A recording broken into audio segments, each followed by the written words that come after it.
ರಾಜ್ಯದಲ್ಲಿ micro finance ಹಾವಳಿ ದಿನೇ ದಿನೇ ಹೆಚ್ಚಾಗ್ತಾನೆ ಇದೆ. ಅತ್ತ ಸರ್ಕಾರಗಳೇನೋ ಹೇಳ್ತಾ ಇದೆ ಬಿಗಿಯಾದಂಥ ಕ್ರಮ ಕೈಗೊಳ್ತೀವಿ ಅಂತ. ಆದರೆ ರಾಜ್ಯದಲ್ಲಿ ಇವತ್ತಿಯೂ ಕೂಡ ಈ ಕ್ಷಣಕ್ಕೂ ಕೂಡ ದಿನಕ್ಕೊಂದು ಪ್ರಕರಣ ದಾಖಲಾಗ್ತಾನೆ ಇದೆ. ಇವತ್ತು ಹಾಸನದಲ್ಲಿ ಮೈಕ್ರೋ ಫೈನಾನ್ಸ್ನ ಸಿಬ್ಬಂದಿಯೊಬ್ಬ ನೇರವಾಗಿ ಮನೆ ಬಾಗಿಲಿಗೆ ಬಂದು ಕಿರುಕುಳ ಕೊಟ್ಟಿದ್ದ. ಅದಾದ ಬಳಿಕ ಮತ್ತೆ ಕೆಲವು ಕಡೆ ಮೈಕ್ರೋ ಫೈನಾನ್ಸ್ನ ಸಿಬ್ಬಂದಿಗಳಿದ್ದಾರೆ ಮನೆ ಬಾಗಿಲಿಗೆ ಬಂದು ಈಗಾಗಲೇ ಭಿತ್ತಿಪತ್ರಗಳನ್ನು ಅಂಟಿಸಿ ಹೋಗ್ತಾ ಇದ್ದಾರೆ. ಇದರ ಜೊತೆಗೆ ಆತ್ಮಹತ್ಯೆ ಪ್ರಕರಣಗಳು ಅಥವಾ ದೂರು ಕೊಡುವಂಥ ಪ್ರಕರಣಗಳು ಜಾಸ್ತಿನೇ ಆಗ್ತಾ ಇದೆ. ಈಗ ಮುಖ್ಯಮಂತ್ರಿ ಸಿದ್ದರಾಮಯ್ಯನವರು ಕೂಡ ನೇರವಾಗಿ ಹೇಳ್ತಾ ಇದ್ದಾರೆ, ನಾವು ಈ ಒಂದು ಘಟನೆ ಏನಿದೆ ಇದು ಸಾಮಾಜಿಕ ಪಿಡುಗ ಆಗ್ತಾ ಇದೆ, ಸಾರ್ವಜನಿಕ ಸಮಸ್ಯೆ ಬಗೆಹರಿಸುವ ನಿಟ್ಟಿನಲ್ಲಿ ಸುಗ್ರೀವಾಜ್ಞೆ ಮೂಲಕ ನಾವೊಂದು ಹೊಸ ಕಾಯ್ದೆಯನ್ನು ತರ್ತೀವಿ ಅನ್ನುವಂಥ ಮಾತನ್ನು ಅವ್ರು ಹೇಳ್ತಾ ಇದ್ದಾರೆ.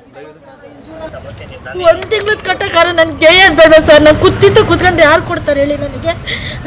ಆ ಫೈನಾನ್ಸಲ್ಲಿ ಹೋದ್ವಿ, ಅಲ್ಲೊಂದು ಇದಕ್ಕೆ ಅಂತದ್ದು ಹೋಮ್ ಲೋನ್ ಆಗುತ್ತೆ ಅಂತ ಇದ್ದಾರ್ತೆಲ್ಲ ಇಸ್ಕೊಟ್ಟ ಅವ್ನು ನನ್ನ ತಲೆ ಮೇಲೆ ಇಟ್ಟೋದ. ಎಲ್ಲರಿಗೂ ಸಾವು ಬರುತ್ತೆ, ನನಗೆ ಬರಲ್ವಲ್ಲ ಸರ್ ಸಾವು. ಯಾರ ಮನೇನು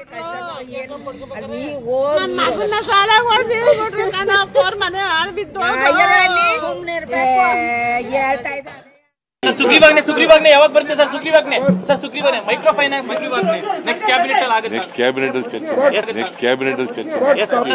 ಸುಗ್ರೀವಾಜ್ಞೆ ಯಾವಾಗ ಬರುತ್ತೆ ಸರ್? ಸುಗ್ರೀವಾಜ್ಞೆ ಮೈಕ್ರೋ ಫೈನಾನ್ಸ್ ಸುಗ್ರೀವಾಜ್ಞೆ ನೆಕ್ಸ್ಟ್ ಕ್ಯಾಬಿನೆಟ್ ಅಲ್ಲಿ ಆಗುತ್ತೆ. ಕ್ಯಾಬಿನೆಟ್ ಸುಗ್ರೀವಾಜ್ಞೆ